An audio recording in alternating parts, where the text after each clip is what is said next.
In today's video, I interviewed a local real estate expert by the name of Christopher Nelson. I decided to interview a local real estate agent who is in my industry, in my field, and I just wanted to see how he got started in the business.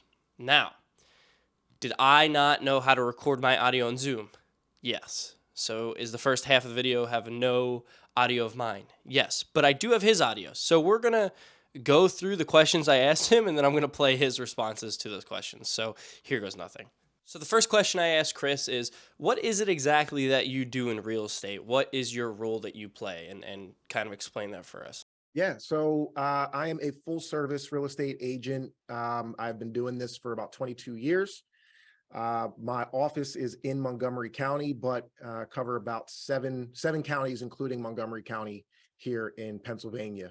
As you mentioned, I do REO business. For those who don't know REO, that's real estate owned or bank owned properties foreclosures here in Pennsylvania, and represent some corporate clients, financial institutions, all the fun stuff. So then my next question for Chris was, what got you started in real estate? How did you end up getting into this career? It's not something that most people say, hey, this is what I want to do for the rest of my life. Did you fall into it? Was somebody bringing you into it? So here's an explanation to that. Years ago, it was, I mean, it's a funny story. I actually came into the industry as an assistant for two top producing realtors. They still are involved in real estate. And I realized at that time that I was doing, in my opinion, 70% of the work and getting 5%, if not less, of the money, right? I'm looking at the checks coming across. I'm like, wait a minute, I'm doing all the work.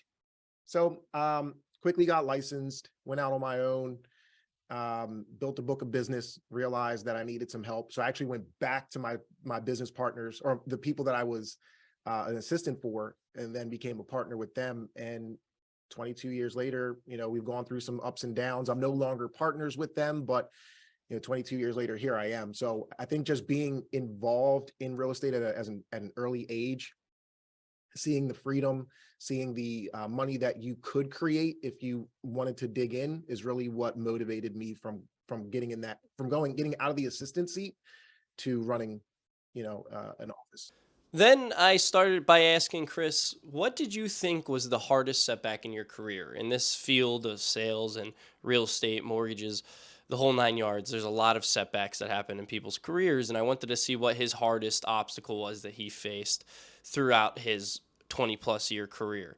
So this is what he had to say about that. So it's funny because I mentioned that money motivated me, and I went out, and I think the key thing is the ups and downs, right? So after buying my first house at the age of 21, again in real estate at that time, I actually was subject to foreclosure. I wasn't able to pay the bills. I had a child on the way, and prior to that, I was kind of like every other realtor. I was chasing every opportunity, every shiny nickel, and it really kept me from doing what needed to be done, which was putting my blinders on, focusing on something. I didn't know what that something was, but this is where sometimes a setback can be, a setup for a major comeback. And going through the pressure of the foreclosure, I started looking into things, and I started realizing that, why am I not focusing on this piece of business? So while I was in foreclosure, I started focusing on that piece of business, started doing evaluations for other, also known as BPOs, for banks and other clients. That was able to help me generate some money, get me out of foreclosure. And then I made my way, as I continued to do that, made my way into the market of actually representing those clients as a listing agent. So it really was just that turbulence in my life that made me realize I couldn't chase every shiny nickel. Although that's the first thing I wanted to do, I knew that I had to become more intentional and purposeful with my time. And that, to answer your question, is I think what led me, or got the inventory coming. Now, it doesn't say it here, but I found Chris on social media on my YouTube Explorer page, and that's how I set up this interview actually. So it worked out that he had just started posting on social media, not recently, but religiously. And you'll see here I ask him, how long have you been doing this for and kind of what got you into it? I would say probably about 5 or 6 years now as far as correlating social media to my real estate business. I've always been, on Facebook and Instagram and all these things for, just to be there to interact with other people. But probably about 5 going on 6 years ago, I realized that I need to again be more purposeful with my time and connect those dots. And then from this point on, there's audio. So you'll see my face and Chris's face talking like a normal conversation now. So I'm like super stoked. I got to find your page and you're growing. Like we're at the same kind of uh, growth rate. I feel like you're at roughly, I want to say, what is it, 800 something subscribers, and I'm at Yeah. like six something. Yep. Yeah. I'll race you to 1,000. Yeah, that's what I was gonna actually propose that at the end of the video. I was gonna say let's race to 1,000. Yeah, man. So that's I'm all in. great. All right, perfect. I'm glad you thought the same thing. So yeah, let's do that. We'll put it in the books now. We'll say race to Awesome. 1,000, and then I You think got it. my goal was the beginning of this year for next year to hit 10,000. So Yeah. we'll see what happens what next year brings, but we should make that our goals to see who could get to I 10,000. like it. I like it, man. All I right, like it. I'm always up for a challenge. absolutely. Same here. Yeah, that's great. So, and do you feel that social media has brought you business? Oh yeah. Yeah, Yeah. Without a doubt. Yeah. definitely. It's funny.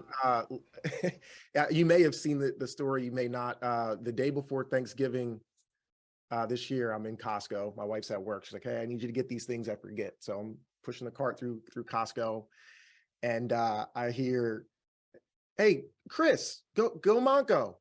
I'm like, or who moves you? I'm like, wait a minute. I look over and one of the guys who works at Costco, ironically, is also in real estate, comes over to me and he's like, I see your content like everywhere. Now, of course, he wasn't looking to buy, a property, but if that doesn't speak about the power of social media, my wife has been stopped, at Wegmans, like, hey, aren't you Chris Nelson's wife? Which can be a little odd at times too. But when I'm real estate, just like the mortgage industry, this is a contact sport. And you mentioned you like to reach out to one person a day. Video allows for me, or content allows for me to reach out to thousands of people in just a matter of a few seconds. So it is definitely brought business, but I also tell people, because it's hard to quantify, the largest return for me has been it's allowed for me to get to yes faster, right? People want to work with who they know, like, and trust. They work with who they feel like they can gravitate to. It's funny. When I got into this business years ago, I was very reserved to be. I was very afraid to be me. Right. Never wore my hat backwards. I have tons of tattoos. Was never comfortable bringing that to the table until I realized that I want to attract my tribe. I want to work with people who want to work with me, which makes life that much easier, right? And social media has allowed for me to do that too, because if you look at all my videos, which you have, 99% of them, I have my hat backwards. I have my tattoos out. I don't care. But that has allowed for me to get in front of the people who are going to gravitate towards me and maybe push the people away who don't want to work with me. And that's fine. I'd rather identify that up front. So I know where not to spend my time. Yeah, absolutely. And just to kind of show you how that's worked in like with me as well is when you reached out to me with the videos via email, and if you guys who are watching don't know this, but Chris has it set up where he can send you a video via email, and he's always reached out. He's like, "Yo, dude, what's going on?" And that makes me as a person feel more comfortable because that's the kind of same background. I wear my hat backwards. I come from the same type of background as you. So when you started emailing me like that, I felt more comfortable. I'm like, oh, I can really get along with Chris. I see you're into road cycling, you're into collecting shoes, you like beer. I'm like, this Yeah. is somebody I could really vibe with. So I'm glad it worked out that way, and I definitely think that's something super smart that a lot of people are afraid to do because I feel like in this business, if you're not wearing a suit and tie and you're not shaking hands Yeah. properly and speaking right, Yep. you're looked down upon in certain circumstances. But like you said, once you find your tribe, you could be as successful as somebody that does all that, Absolutely. So Couldn't have said it any better. yeah, no, that's awesome. That's so cool. And I've also had similar circumstances as far as the social media too, where I was like one time I was at a movie theater and some guys, hey man, why haven't you uploaded in 2 days? What are you talking about? Why haven't I uploaded? And Yeah, yeah, I'm like, who are you? And he's like, oh, I watch all your videos. I comment on them. I'm like, oh my God, what's good? Yeah, like, how are you? yeah, yeah, It's yeah, yeah. But it reminds you that what you're doing, even though people may not, they may, and that's funny too. Like, um, I'll call them lurkers, but with all due respect, because that, it's like they may not yes, comment, they may not, like, and I feel like people who create content almost quantify their success or the value of the content by likes and comments. But where I'm going with that is it proves that really there's tons of people on the sidelines who find value in what you're putting out, yeah, who you may not know or even find out about until there's situations like this. And I think that's another thing that brings it full circle for me absolutely. is opportunities and things like that. Yeah, yeah, definitely. There's a lot of somebody's always watching. You just don't. Sometimes you don't feel like it. We talk about this in the office all the time. You could shoot 100 emails out a day and not hear anything for weeks, but Yep. once you get one email from somebody, it's the greatest thing in the world because they're always going to see those emails. They're always going to be reading it. It's just you need to keep doing it, and if you give up, you'll never know that somebody was always watching. So Yeah, man. it's about Especially when it's like an email from like 3 months ago and you're like, what? yeah, I yeah, forgot all about that email, yeah, yeah. Like, Exactly. It's super exciting. So. yeah, It's you yeah. just got to keep doing it. You got to keep pushing. So, and Agreed. then not to kind of get off the real estate path, but I know I sent you. What's we spoke about this already in the video, but you're into beer, you're into the shoes. What's your kind of grail of the Air Maxes? I know you're into the Air Maxes there. Yeah, it's funny. So a grail, I would have to say there are two of them for me. Okay. It would have to be either the Bespoke Air Max One Yep. or the Amsterdam Air Max One. Okay. So of my current collection, which I'll unpack in a second, I have 98% of what I own right now are all Air Max Yeah. ones. I'm not going to say how many. There's quite a few. But prior to, I've been a sneaker collector actually since before it was cool to collect sneakers. Yeah. I have sneakers that are like 20 some odd years old now. When it became cool and you had to wait in line for sneakers, I ended up selling my collection of about 200 and some odd sneakers and Wow. started from zero. So and at that time, where I'm going with the story is it was a combination of everything.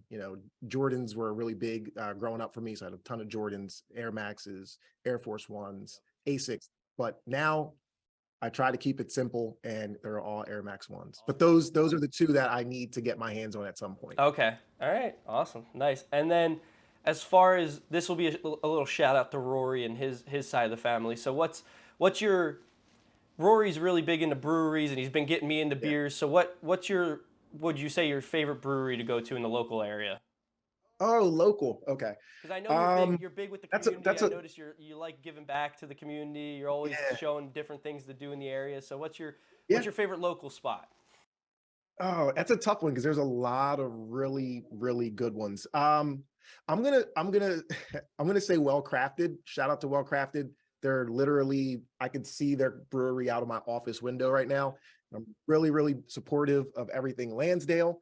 But also I have to give a shout out to Tired Hands and Ardmore. A lot of them, they're my friends. As a matter of fact, that's where I met Dylan, Oh, okay. Rory's. So I met him at Tired Hands. So Yeah. local, those two would come in for me. That's awesome. Yeah, no, I feel like I've tried Tired Hands or Rory's brought it into the office before because that's a big name I've heard as well. And I know Yep. we are actually shooting a little video. We're going to be doing like a Hot Ones Okay. imitation. And Sweet. what's that? I said that's sweet. I got to hear more about Yeah, that. so we're going to be doing that. And we're going to be filming it at a brewery. I don't know which brewery, but Rory reached out to him. He got to agree to let us sit down for a little bit and eat wings there and film it. So that'll Dude, be coming soon. that's awesome. So to add, and this is in one of the questions you have, I'm one of the guys who, when I order the wings, I ask for the spiciest Oh, for real? sauce they have. Yeah. So if you're curious to know, this is also a little plug and a shout Yeah, out. go right ahead. Shout out to Union Jackson Glenside, their rump roaster, and I believe it's their Inferno, and ridiculously hot. Boathouse and Country, their whichever I forget what sauce it is, also really hot.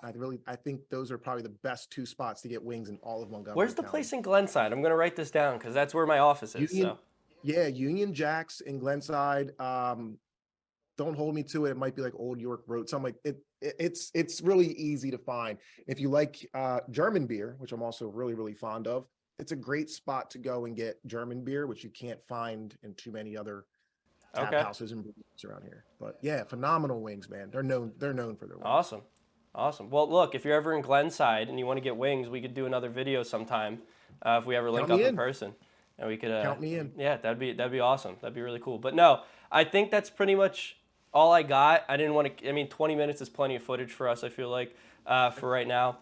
And I really No appreciate you burbs. taking the time out of your day to sit down with me and answer some of my questions and do this video. I think it'll be Yeah, man. awesome. This was So, fun.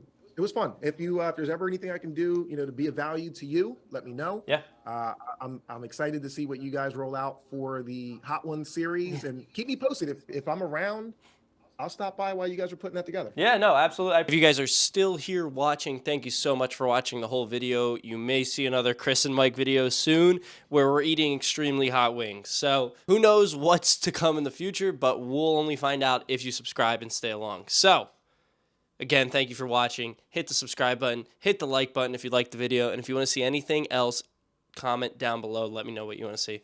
I'll see you in the next one. Peace.